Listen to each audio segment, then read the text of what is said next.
Hello? Hello? Hello? Are you hearing me? We are here. Henry, pay attention. We are live. um, okay, so I don't know if you saw in the chat, but we had some technical difficulties across continents. Um, Share the live stream. Want to make sure that everyone uh, tunes in and that we amplify this message, even though we were a couple minutes late. Uh, I'm assuming that's what Henry is doing right now. Eric and Charles, do you want to come Yes. on screen? You disappeared. I think you turned your cameras off. You want to introduce yourself? We're live on Facebook, and Henry, assuming Henry shared it on COSF Uganda's page too. That's what I'm doing.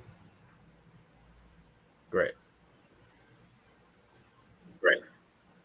Eric, you want to introduce yourself?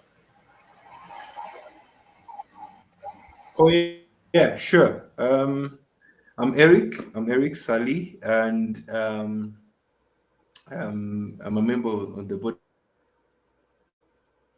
COSF Uganda. Great. My name is Ryan.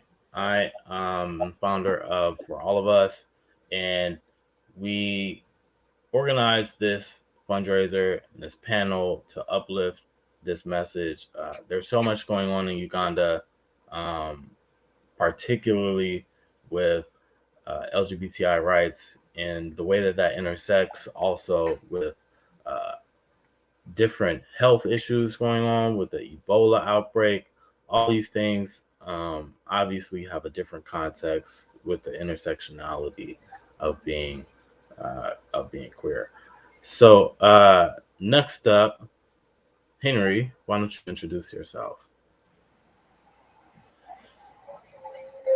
Yes, I'm Henry Muchivi, the team leader of Children of the Sun Foundation, that's COSF Uganda, and I'm glad to be on this platform. Thank you very much, Ryan, for organizing this. Thank you. Happy to be working and organizing um, for this important cause. Uh, I would ask Charles to introduce himself, but I'm not sure if he's here or available.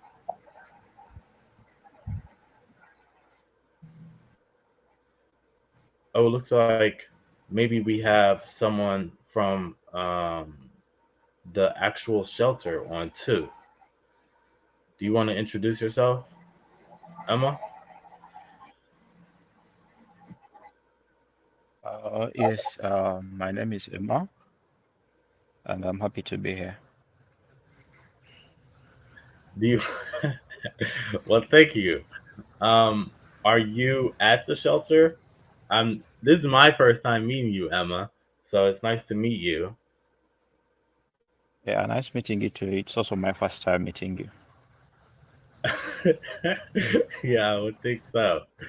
Um, so yeah, my question was, are you at the shelter? Yeah, yes, I'm shelter. Great. Yeah, we definitely want to hear those firsthand accounts.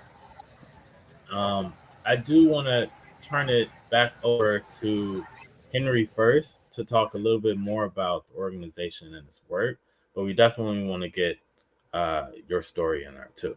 So,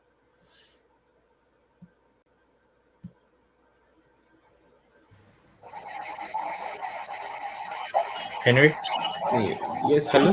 I beg your pardon. Yes, please. I said we definitely hear more about I think the also Charles. Okay. Yeah. You want to? Yes. Yeah, COSF go ahead. Uganda. COSF Uganda is one of the LGBT organizations in Uganda, and it is an organization which started in 2014, and it was registered in 2016. We have many activities or projects that we are running, and the project that we fronted is there are only two, there are two projects which we fronted, and that is the rest the shelter and the clinic, where we provide shelter to the marginalized or the LGBT members in Uganda who are evicted from their parents' homes due to their sexual orientation, and also we provide health services to the LGBT members at a free cost.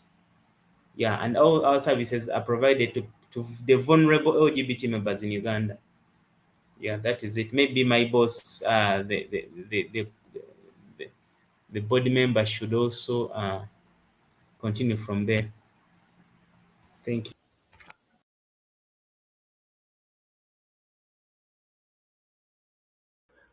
Do you want to? Do you want to chime in, Eric? Oh, you muted yourself.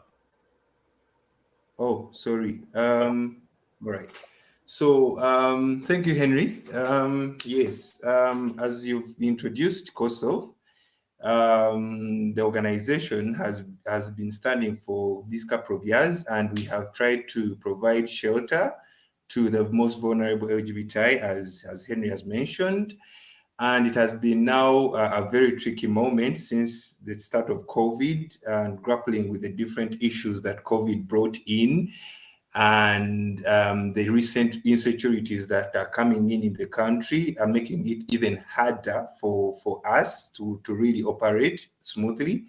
So we find ourselves navigating underground and being able to push the organization forward, because regardless of the issues that are surrounding us, the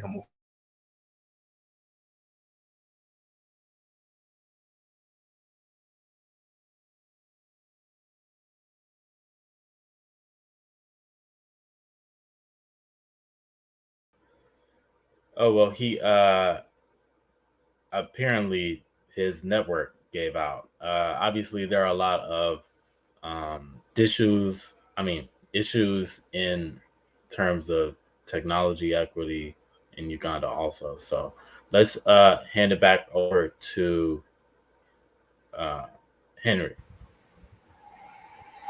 Mm, yes. Eric just Hello. disappeared. Eric just disappeared. So I'm assuming that was a network issue. So I'm saying, do you want to talk more about your work and about the shelter and about the issues you've been experiencing? Talk about the issues. I know you told me so Yeah. much about them, so I know you can talk about them. Okay. Yeah. True. True. Sometime back, early in 2020, we had a storm, and this storm was the COVID pandemic, which shook the world, and it was not good on our side, because on the 29th March, I remember 2020, that's when our shelter was raided, and uh, on that note, we were arrested because of our sexual orientation. After that, we were remanded to Chitaria Minimax prison after diverting the case from homosexuality to defying presidential directives over COVID-19. Me and my 19 members went to prison, and we were there for 52 days full of torture. Because I remember some of the members whom I was with were burnt in their private parts because of their sexual orientation. They were beaten. Everything was done because this news found they found us in prison. So, of course, due to the pressure that was put on the government by the international uh, organs and allies, we were released, and all the charges were dropped away from us. We had to come back and start our new life, where we also established a new shelter. But unfortunately, things are still not going on well because we are still living in the government in the country where we also filed a case against our government, and the good thing is that through our lawyers, that is the Human Rights Awareness Forum, the Human Rights Awareness Forum, we were able to win the case through the UN Working Security Group. But unfortunately, still we are within the government that we reported or that we won. So I think there are many insecurities that may come around. They might target you on anything, yet they may be they might target you. Okay, they might just target us in any way, yet they are fronting that stuff of us reporting them to what, to the international court. And recently, at the shelter, one of my members was beaten. He had gone to get something to eat in the evening, but unfortunately, he was beaten by unknown people just around the entrance of the shelter. And he went consciously. I was brought at the clinic. We gave him treatment, and at the same night, we have some animals which we rear at the shelter, and one of the animal was found hanging at the shelter. That means okay, these people at the shelter, the members of the shelter, suspect that somebody jumped, unknown person jumped in the fence of the shelter and hanged our animal to death. Yeah. So and people started throwing stones at the shelter at night. I don't know what was the reason of their throwing. Maybe they are tired of us being in that area. I don't know, but there are very many things that are happening at the shelter, because even if somebody has where to go, they use a public transport like a motorcycle. They cannot. Some are not, and some motorcyclists don't take them, saying that no, me, I don't take homosexuals. You understand? So they are discriminated in the area where they are, which I think is that they are not safe in the place where they are. And yes, that's I talked to Ryan, and we are looking for ways on how to relocate that shelter from where it is to a safer place. And everybody who is contributing on that cause to relocate the shelter to the safer place where people can be safe. Yeah, I want to chime in too. That was great. Um, I want to ask that people continue to contribute, because we, frankly, just have not raised much of anything. We only sold 6 tickets, and so grateful to those who have supported, but we only raised $100. And there's always this sort of lurking suspicion around anything that is going to, like, queer people or queer rights in Africa. For some reason, there's just not the level of outrage that there is when these things happen um, in Europe or in the US. Uh, it's just not um, it's just not given the same level of importance by the media. Uh, Even all the things he talked about, the torture, the burning, all these different things, the constant, what they call vigilante justice. Well, I wouldn't call it that, But I mean, there are just so many levels of injustice here, and unfortunately, we can't resolve them all. So part of what we need to do is just to get this temporary fix in getting them to a safer place. So help us. We need to raise much, much more in order to get to that level. You can donate Bitcoin. You can see there are two different QR codes on the screen, one for all of us and one directly to COSF Uganda. I encourage you to do that. That is what Bitcoin is actually for, not investments. It is for the oppressed to be able to have this source of these resources. So, sorry to interrupt, Henry. I do want to continue on with that. And maybe Eric, you want to chime in on some of the things that have been going on since we don't have Charles yet either. I'm not sure if he's going to be able to come back or what, but yeah, want to hear more from you all, and then we'll happily turn it over to Emma.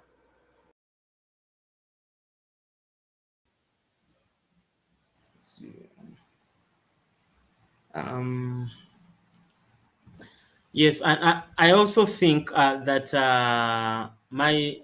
he has gone off.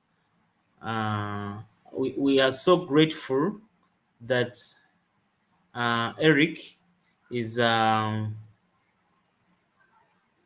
the board of the Uganda Minority Shelter Consortium, a board that takes all the shelters in Uganda. And yes, we've tried to look for ways of surviving, though some organizations have not been able to help. Yeah. And also the outbreak, we have an outbreak of Ebola in the country, which is also affecting some of our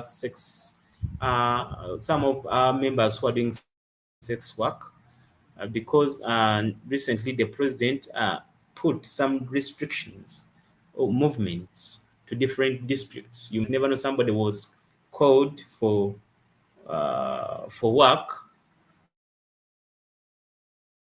and now those districts are closed, so now they are no longer getting clients. So it's affecting us in many ways.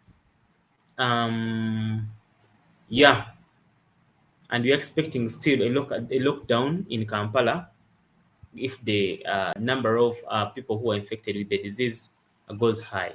So I think it's also going to affect us very much. Yeah, and also the economy.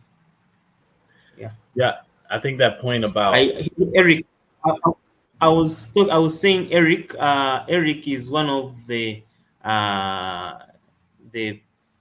leaders of the Uganda Minority Shelter Consortium. Oh, unfortunately, he's off again. Yeah, as soon as we mention him, he vanishes. his network. Yeah. I put a lot of work into this because this is so important. It's been really frustrating, honestly, because, like I said before, unfortunately, these things are just not seen as important. But this is right at the core of Black liberation, of queer liberation. And so the oppression that you face at the hands of your government, at the hands of, the community, the neighbors, all those things are affronts to, justice everywhere. The typical quote about an injustice anywhere is an injustice everywhere should definitely apply to Africa and queer people in Africa. So I want to commend you for the work that you are doing to help LGBTI people who don't have shelter. And we should also talk about, because I know you've had some struggles in getting the equipment that you need to help LGBTI people who are having health issues. You want to talk about that? Oh, we have Eric back, so we want to hear back from him for the few seconds that we may have him.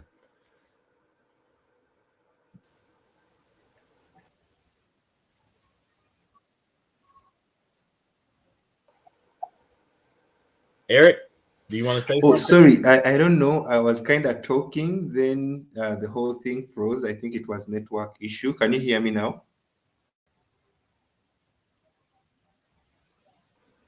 We hear you. Hello, can you hear me now? Yes, we hear Hello, you. We hear you. We hear you. Go on. hello. Okay. Can you hear me now?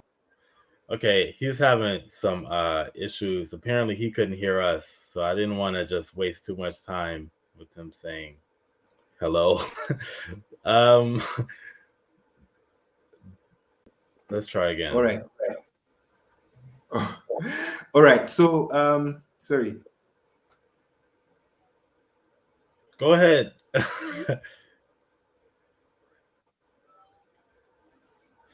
Okay, well, Henry, why don't you go? Why don't you talk about those health issues that you've been dealing with, and the equipment, and all those sorts of sexual health, and all the services that you are providing the community. Hello. All right. All right. So, as Henry was mentioning, I am.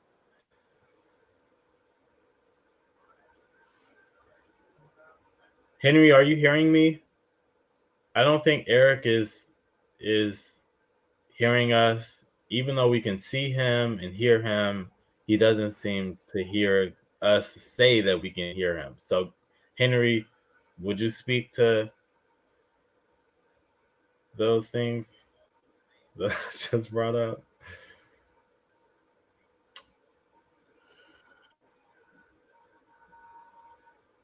Okay, somebody. This is dead air. Let's keep it going. Eric, can you hear us yet? Can you contribute to this conversation? All right. Can you hear me, Ryan? Yes, we've been able to hear you this whole time. Go on. I can hear you. I would love to contribute. All right, cool. So I was saying that, as Henry was mentioning, I am the deputy coordinator of Uganda Minority Shelters Consortium, a network that is bridging a gap between shelter organizations. And so far, we are having a membership of 22 organizations that we are coordinating, trying to liberate our vulnerable LGBTI members in Uganda with safe space and also transition to independence. So, and of course, COSF is one of the members of the network, and this is how we have been trying to do the different programs with COSF in terms of the health, as you've mentioned, the clinic, and also in terms of sustainability, in terms of trying to boost the restaurant, any income generating activity for them, and even all our members in the network. So at the moment, we are trying to change the narrative because we have realized that the security of our members is never assured in this homophobic environment in Uganda. And we cannot always keep on moving, relocating shelter homes from one location to another, all because of insecurities or stigma, or, for example, discrimination, for example. So at the national level, as Uganda Minority Shelters Consortium, we're trying to find a way how we can register these shelter homes legally with the Ministry of Gender, Labor at the national level, so that our minority community can be recognized and we can be able to live safely, and we address that issue at the national level. So we are trying to change the narrative of moving shelter home from one location to the other, all because of insecurities. And of course we are not yet there, but yes, that is the roadmap. We are trying to get there. Back to you, Ryan.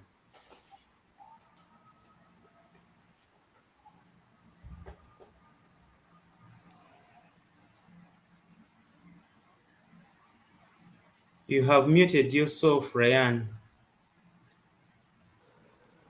Sorry about that. Unmute. I was so busy trying to get, Eric situated.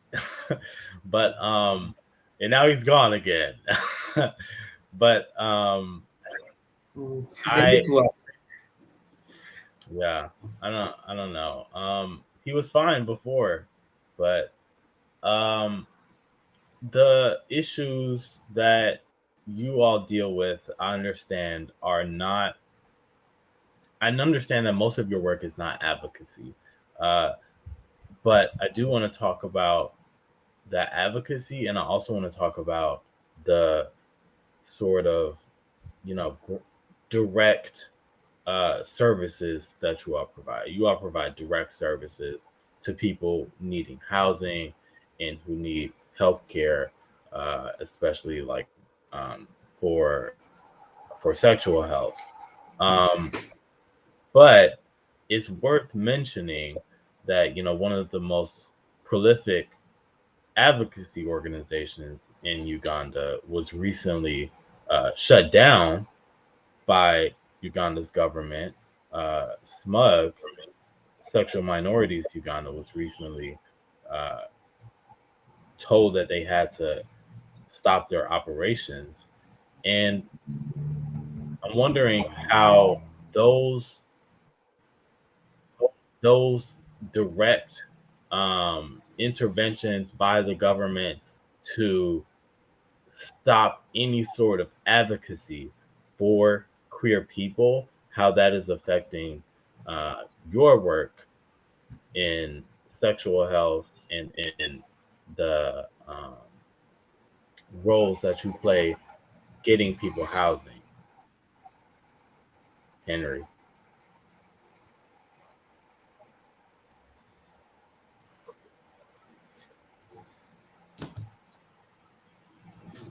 did you are you, did you hear me, Henry? Yes, I've heard. Yes, I've heard you. Now, here I think we have, okay, maybe we have two types of advocacies, internal and international. But I think internal advocacy here in Uganda is becoming a threat to us because nowhere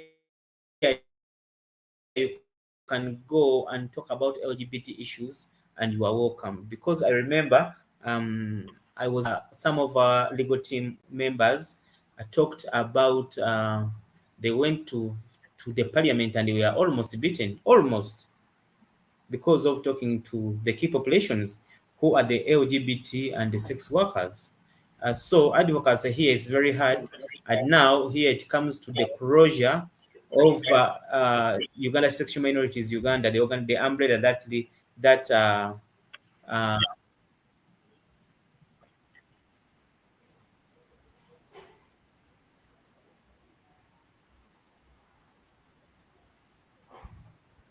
We still heard you. You hello. just talking. We were listening. You just stopped talking. Yeah, true. The closure of SMAG is also now putting all our organizations under risk because now, if at all they start with the giant, that is the SMAG, so we are wondering what might happen to us. And there are very, very many laws which are coming in now. The data, I've heard of the data. Eric, it's called the data what? It is the data Data protection. It is the data stuff. protection. Yes, it's the Data Protection Yeah, Act they have brought for many issues. Those organizations. issues, those are the issues they brought. And also now, because some of our organizations are registered under company limited by guarantee, not NGOs, and they are now advising, the government is advising our organizations to register as company, as NGOs. yet we don't have resources. It's affecting us as LGBT organizations or key population organizations in Uganda. Yeah. As you've mentioned, Henry, the civic space for our LGBT community in Uganda is diminishing since the closure of SMAG due to the refusal of their registration as an NGO, and they're basing on the NGO Act of 2012, whereby us organizations that are operating as company limited by guarantee have to have the NGO status to fully operate and comply with the government. So, which means even us who are already registered as company limited by guarantee are operating, but we are operating illegally compared to the compliancy NGO status that the government wants us to comply to.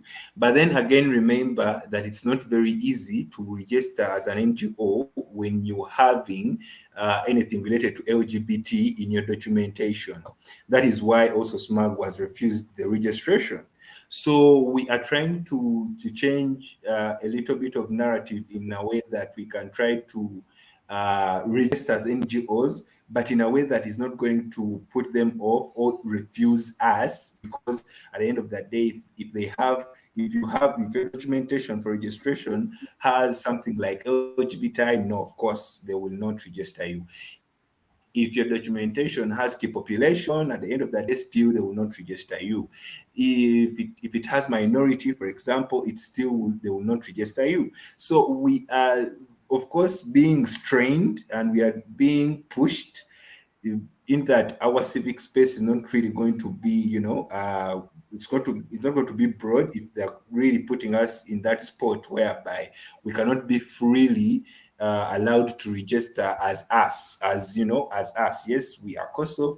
We are providing for this group of people, LGBT community, and hey, we're doing the service. But then if you have that in your documentation, we are likely not going to be registered as NGO. So it is seriously squeezing our civic space. But yes, as Henry has mentioned, resources are also not available as much. But we are trying as also much so that we can pull and the different resources from elsewhere so that we register as NGO. Both at the national level at Minority Shelters Consortium and also our members, all our members in the country. Yeah. Yeah, I appreciate that sort of more detailed discussion. I do want to get back to the sort of direct human experiences that are affected by that. Um, I I think we waited a little too long to hear from Emma. Unfortunately, uh, Ye seems to have disappeared. I um, I was trying to Right. lead in. I was trying to lead into some of the health health issues, like the equipment that I know you have been telling me you haven't been able to get, Henry, and all the different aspects of suffering that causes when people can't be treated for different sexual health issues. Um, Especially when there are so few places that will even accept them without discrimination. And then when they find a place like COSF Uganda and you all don't have the necessary resources to actually treat their issues. Do you want to speak more um, about that, Henry? Okay. Yes, my experience in that in the health sector is that I was once a peer educator of a facility where I was linking my fellow community members for services. But the way how my fellow members were handled was not good because some were being discriminated. They came for treatment, and others were taken to maybe to divert to be diverted from homosexuality then to religious stuff, which I saw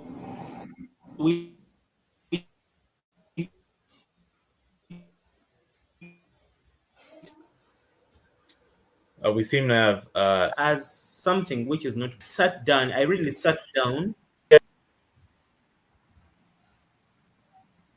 Yes, hello, go ahead, we can hear you. Yes, we hello. can hear you, Henry.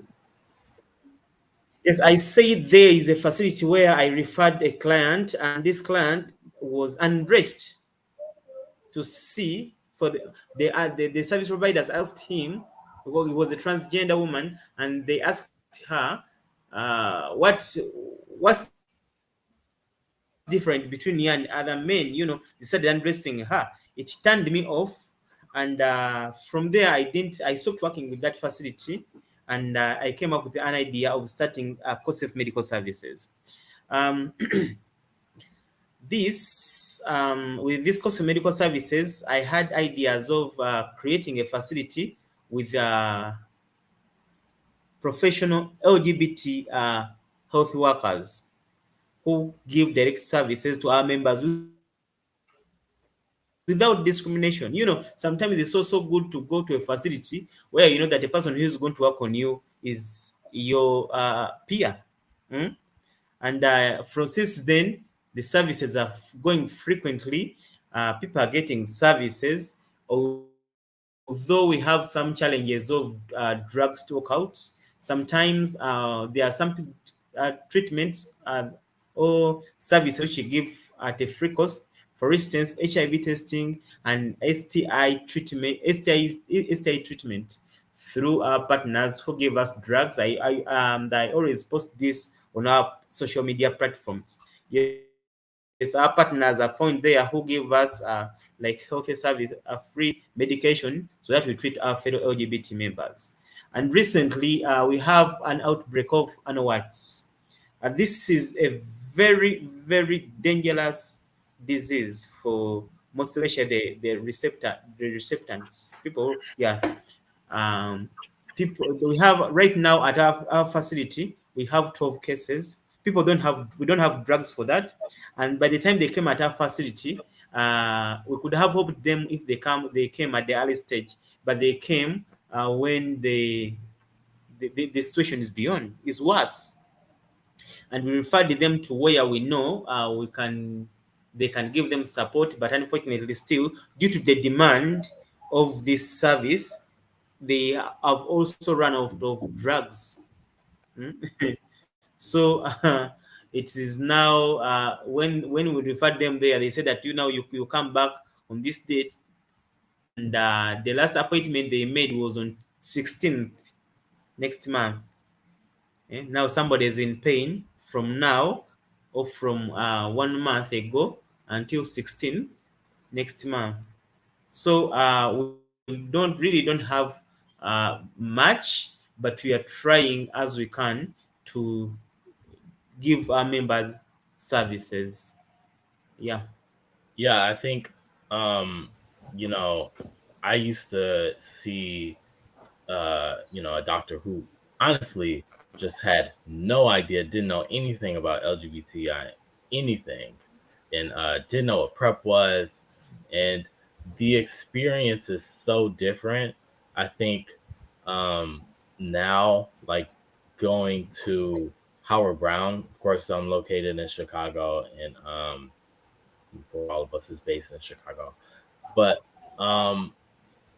so that's a organization, a queer organization that is queer competent and has queer competent treatment, and the difference is just tremendous. And so supporting organizations like COSF Uganda that um, do two critical services of providing shelter and providing queer competent health services is so important. We did get Emma back, and I'm really eager to hear some first hand account from Emma.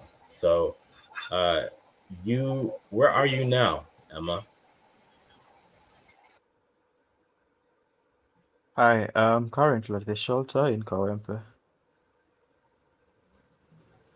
Oh well, let's not don't give too many details. Of course, we don't want to give too many details, but yeah, um, but give as much detail as you can to illustrate what it is like there as a queer person. I don't know how you identify, but as a queer person who is, living in Uganda and who may have had some sort of issues that led to you needing shelter.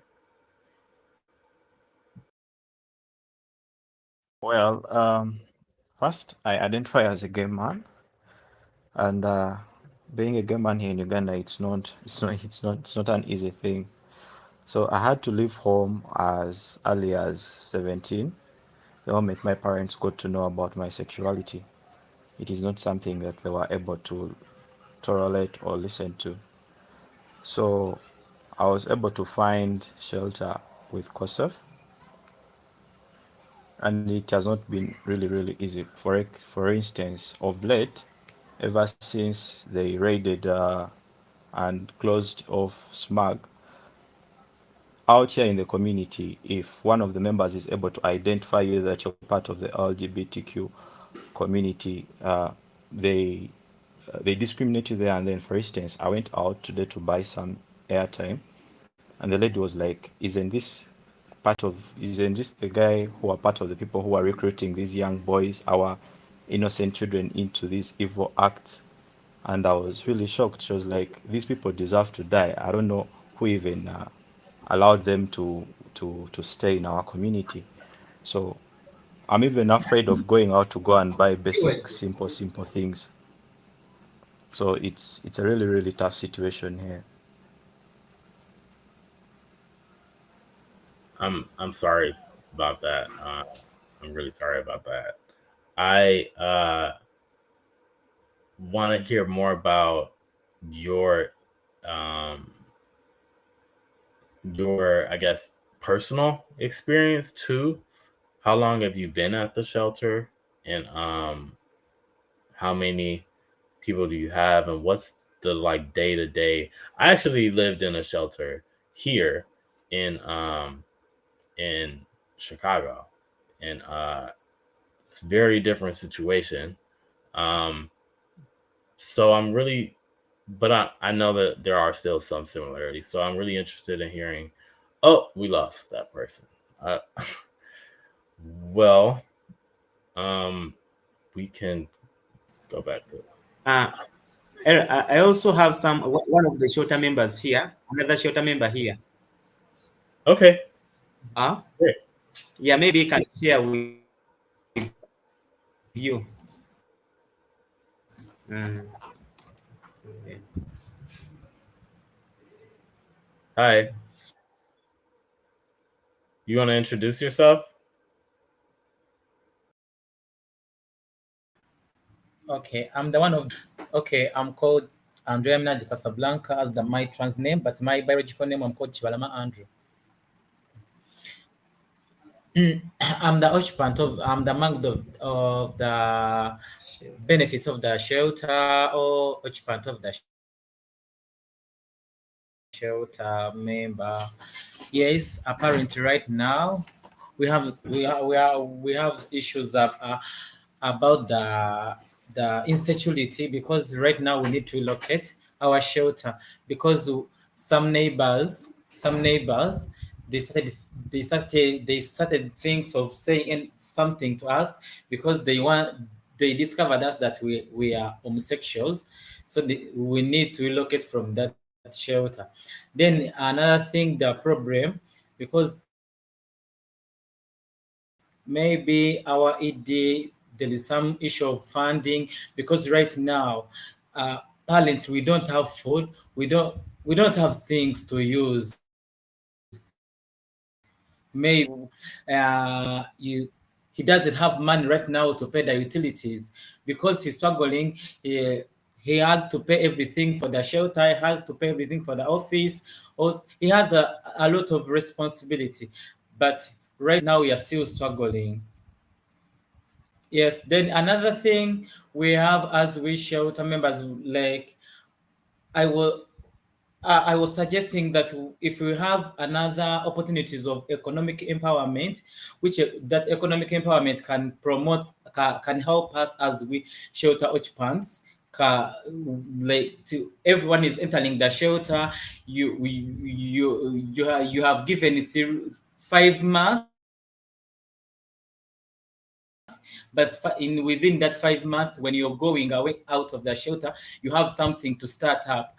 When you have been attending that economic empowerment is going to help you, so that when you go out after your 5 months, you have something to do, you have something to start with.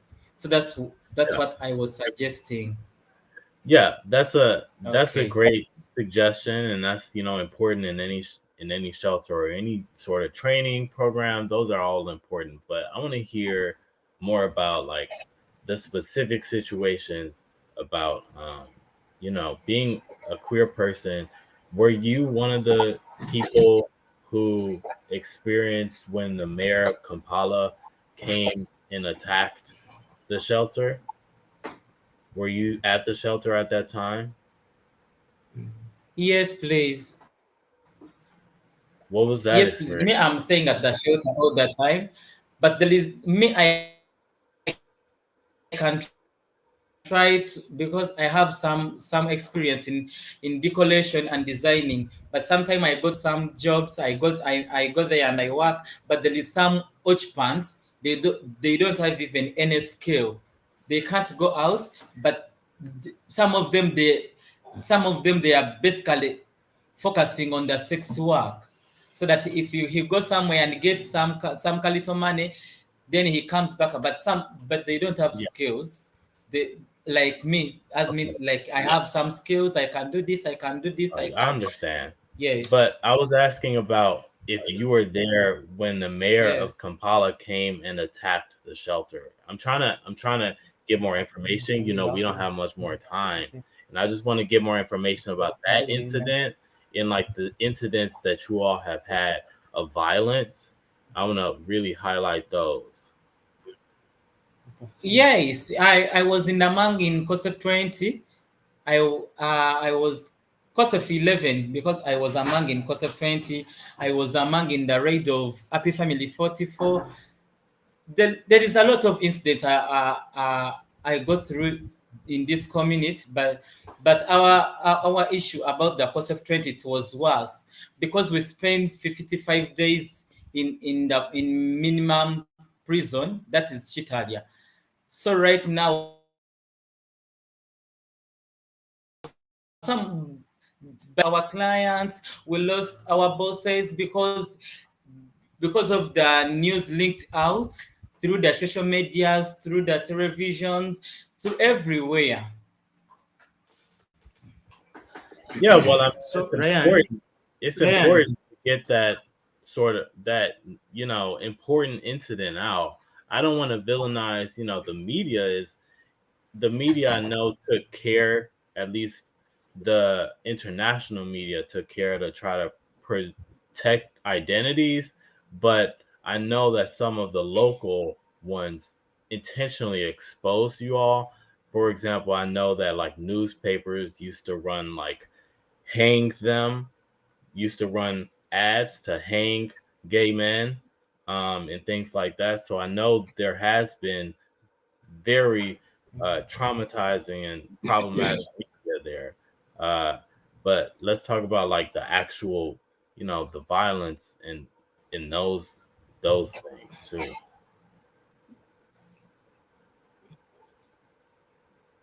Ryan, I was saying that what he wanted to let you know is that he was among the members who were arrested in 2020 at the shelter, and his number was A11. A11. I chose the 11. I was A1, and he was A11. So he faced it a lot while he was in prison, and so many activities were done on him while in prison. by the perpetrators. Those are uh, the prison wardens. He was among the people who were beaten. There's a date of it was 19th April. Yeah, he was really beaten with other members, and he was due to the because of his or because of her sexuality. We started a new life, and after all that, we had come from prison. One of our members who were within prison was poisoned. That's what I can say, because we didn't get a post-mortem report, and all the signs that his body shown that he was poisoned by the unknown persons. So after leaving prison, he went. I contributed to their shelter because they were traumatized again to live in the shelter. I paid. I looked for funds, and also by the help of a SMAG and Human Rights Awareness and Promotion Forum, uh, we looked for funds, and we relocated each one individually.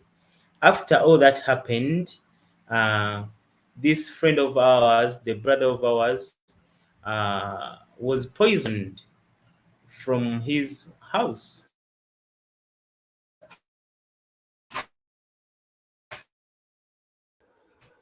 Yeah, murdered. Really, I mean, they it's state sponsored murder. It's So it really affected. Time came, they said that, yeah. I'm saying also, after his death, we received threatening messages that they will hunt us all down until we are done, because they know now we have remained 2019, but they will hunt them down, but until they reach the snakehead. And now the snakehead was the A1 and is me. That me I'm hard to get, but they hunt one by one of the people who are within prison until they reach me. It was really so traumatizing. You've lost one of your colleague, and now receiving threatening messages. So it was a lot.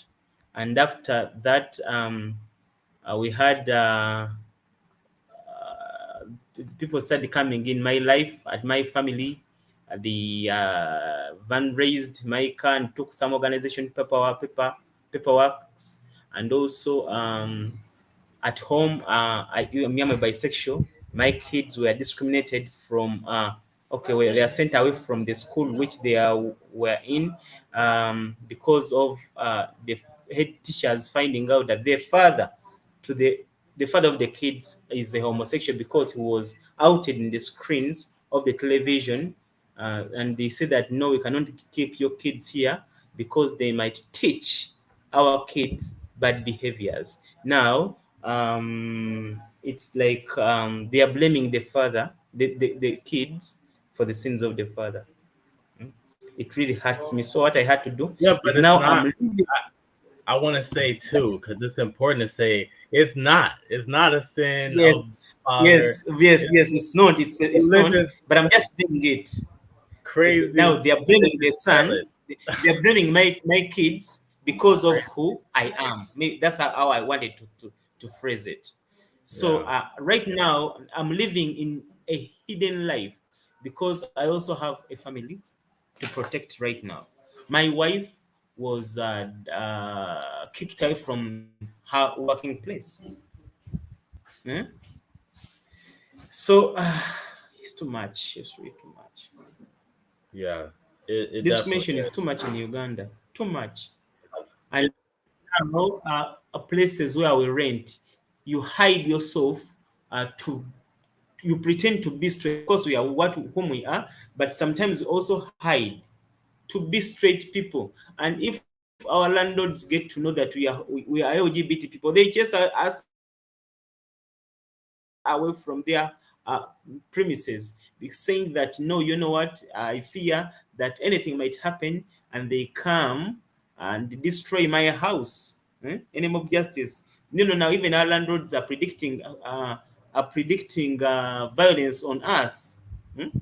Because you can't say that I'm renting your house. That now, if now you've got to know who I am, then say that please no, I can't keep homosexuals in my house. If violence happens, they will demolish my or they will destroy my house. So now that's why we are making relocations every time. It's too much. I can't even elaborate everything because it's painful. I'm sorry. I know it is. I know it's traumatizing and it's re-traumatizing to bring it up, but it's so important to amplify it because it's not getting the attention that it deserves. So I appreciate that you are sharing it. Um, and I mean, I was compelling you basically to share your story for a while you were in that legal um, proceeding with the UN. And we only have just really like a minute or two left, but I do want to ask what you think the effect of the United Nations and that proceeding, that case that you won, what effect is that actually having? Is Uganda actually abiding by what it is supposed to do? Okay, I think Uganda would have abide by the law or by the international laws, but I think they just sign on the laws and they act otherwise on ground. Yeah. Because if at all you accept and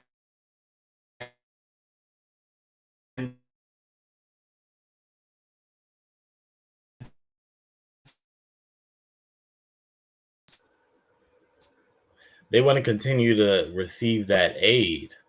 They don't want to jeopardize sign that on the international international laws, you have to comply with them. But every donor space is shrinking because I You're breaking up a lot, Henry. maybe which are against the community. Oh, what I'm saying is, even the donor space is shrinking because I think if there comes many restrictions on how they can support the community, they have to leave the country. And I want to bring up something that is, The LGBT community of Uganda, we are on our own. and that's a really great point. And it leads me into some of the things that we talked about as far as, restricting aid can be a good thing in terms of making it conditional on Uganda actually distributing aid equitably and fairly and not in a corrupt way. Because I know we've talked about how Uganda has, um, you know, essentially agreed and without actually following through to actually, you know, protect LGBTI rights or whatever that they have agreed to. They don't actually do it, but they say that they are just so they can receive the aid. And if we really want equity, it may be a unpopular decision, but we need to make the aid to Uganda conditional on it being fair, on it being equitable, and it being uh, just to LGBTI people. Yeah, true. And also, what maybe there's something that I can say before. Um, we have to accept that being an LGBT is not international. Is not first close from that door. Is not adopted from Europe or Asia. No, it is African. This is whom we are. This is whom we are. We are not going to change. However much they banned support from international countries, we shall stay LGBT Africans because this is whom we are. Yes. However much they sign agreements, we shall stay as we are. We shall not change. We Yeah. cannot be forced to do things we don't want. Our pride is our identity. That's beautiful. And we're a little bit over time, so that was a perfect way to close it out. So just thank you so much, Henry. Thank you, Eric, for popping in when you could. And hopefully this will help you all raise funds and make the changes that are critical and so important to Black liberation and queer liberation. Thank you. Bye.